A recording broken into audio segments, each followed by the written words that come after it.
जय हिंद। मेरे YouTube channel my class में आपका हार्दिक स्वागत है। आज मैं फिर एक नई लेक्चर वीडियो के साथ, जिसका टॉपिक है नवपाषाण काल, यानी नवपाषाण काल संस्कृति।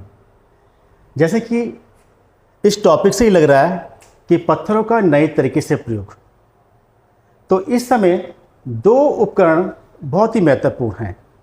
सबसे पहले हम देखेंगे, एक है पत्थर की हंसिया। इस तरह से मैं बना के बताता हूँ।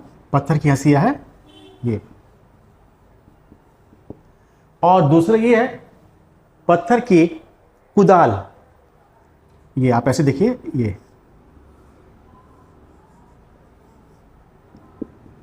मैंने बता दिया। ये पत्थर है और यहाँ पर या तो हड्डी का हत्था है या फिर लकड़ी का है। ये पत्थर की हंसिया है और यहाँ पर जो ये है, ये या तो हड्डी का हत्था बना हुआ है या फिर लकड़ी का है। तो ये जो टूल्स हैं, उपकरण हैं, ये बहुत ही महत्वपूर्ण है यहाँ पर पे। तो अब हम बात करते हैं कि सबसे पहले खेती करने का जो शुरुआत हुई वो नवपाषाण काल से शुरू होती है। तो जब खेती शुरू होती है तो उसको फसल को काटने के लिए जिस उपकरण की जरूरत पड़ती है तो वही है आपका ये हंसिया, और खेती करने के लिए कुदाल। तो ये दोनों उपकरण ही महत्वपूर्ण हैं। अब हम सबसे पहले बात करते हैं कि नवपाषाण काल में मानव ने ये बस्तियां किस किस स्थानों पर बसाई थी। तो सबसे पहले हम ये देखते हैं मेहरगढ़, सिंध का क्षेत्र। ये देखिए मेहरगढ़, सिंध का क्षेत्र। उसके बाद हम यह देखते हैं राणा घुंडई, बलूचिस्तान। ये आपका देखिए बलूचिस्तान का है ये। उसके बाद है किली गुल मोहम्मद। तो किली गुल मोहम्मद ये क्वेटा घाटी में है, क्वेटा घाटी में। फिर देखिए कालीबंगा, राजस्थान। ये आपका राजस्थान वाला एरिया है। फिर आप देखिए बुर्जहोम और गुफ कराल, ये दो स्थल है। ये आपके जम्मू कश्मीर में हैं। इस तरह से देखिए जम्मू कश्मीर। फिर आप देखिए कोल्डी हवा, कोल्डी हवा उत्तर प्रदेश में है। फिर आप यहाँ देखिए चिरान, चिरान जो जगह है वो बिहार में है। अब हम यहाँ देखते हैं दक्षिण भारत में। तो दक्षिण भारत में आप देखेंगे संगनकल्लू, संगनकल्लू जो है वो कर्नाटक में है, कर्नाटक में, ठीक है। और फिर आप ये देखिए पय्यमपल्ली, ये तमिलनाडु में है। तो नवपाषाण काल में ये स्थल बहुत महत्वपूर्ण थे और यहाँ पर मानव ने निवास किया था। इस समय क्रांतिकारी परिवर्तन है और जो ये हमारे पूर्वज हैं, ये आदि मानव हैं, अब इन्होंने थोड़ा सा स्थायी रूप से बसना शुरू कर दिया था। तो इसीलिए इस समय सबसे पहले मिट्टी और पत्थर के बने हुए मकान हमको यहाँ पर दिखाई पड़ते हैं। इस समय 3 वर्ग का आप कह सकते हैं कि उदय हुआ था, जो हमें साक्ष्य मिले हैं। वो सबसे पहले है जैसे कृषक वर्ग, नंबर 1 में कृषक वर्ग, कृषक वर्ग। नंबर 2 में है आपका बढ़ई वर्ग, बढ़ई वर्ग उन्हें कहते हैं जो लकड़ियाँ काम करते हैं। और नंबर 3 में आते हैं आपका कुम्हार, ऐसे कुम्हार। तो कुम्हार वो वर्ग था जिन्होंने मिट्टी के बर्तन बनाए। तो इस समय मिट्टी के बर्तन भी बनाए गए और मिट्टी के बर्तनों पर पॉलिश भी की गई। तो मिट्टी के बर्तनों में जैसे सुराही है, घड़े हैं, तस्तरियां हैं। इस तरह से आप देख सकते हैं, ये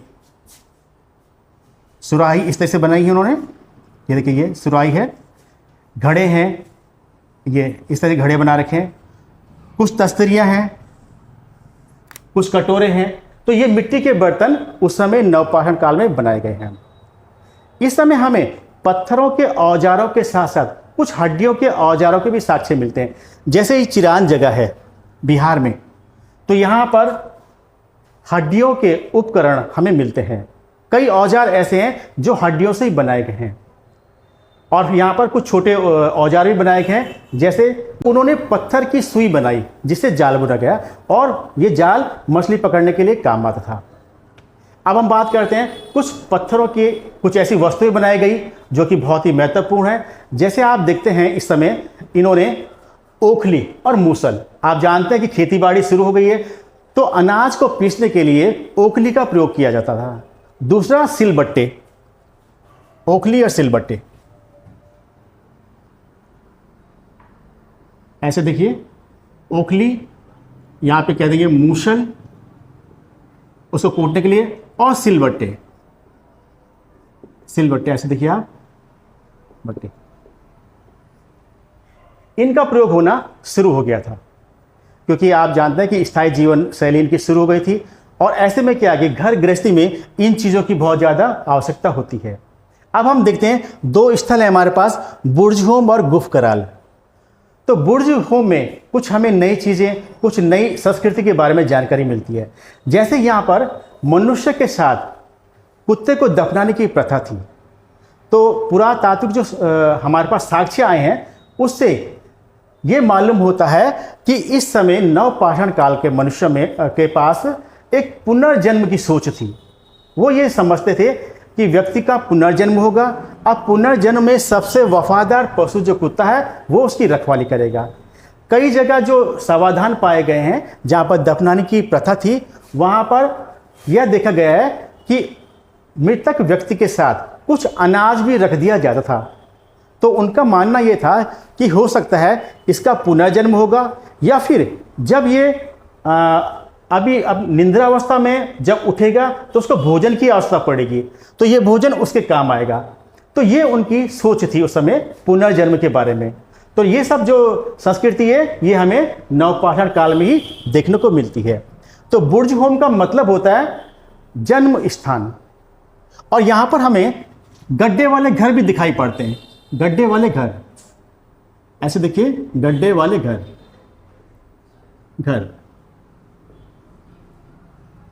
ठीक है।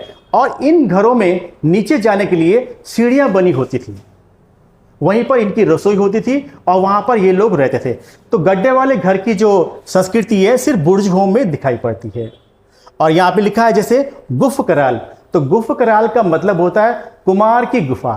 तो हो सकता है यहाँ पर कुम्हार मिट्टी के बर्तन बनाया करते थे। नवपाषाण काल में ही चाक का आविष्कार हुआ। तो चाक का मतलब होता है कि जिसमें कुम्हार मिट्टी के बर्तन तैयार करता था। तो इस समय मिट्टी के बर्तन बहुत बड़ी मात्रा में बनाए गए और इन मिट्टी के बर्तनों में पॉलिश और चित्रकारी भी हुआ करती थी।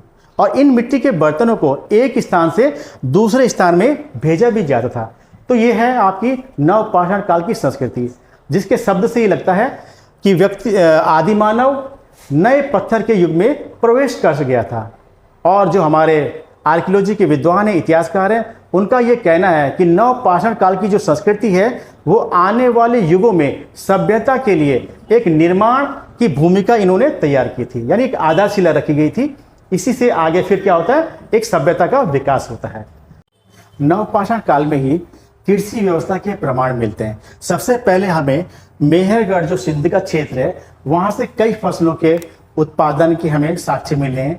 इन फसलों में गेहूं है, धान है, रागी है, मूंग है, मसूर है। आज के लिए इतना ही। मेरा लेक्चर वीडियो कैसा लगा आप कमेंट करके जरूर बताइए।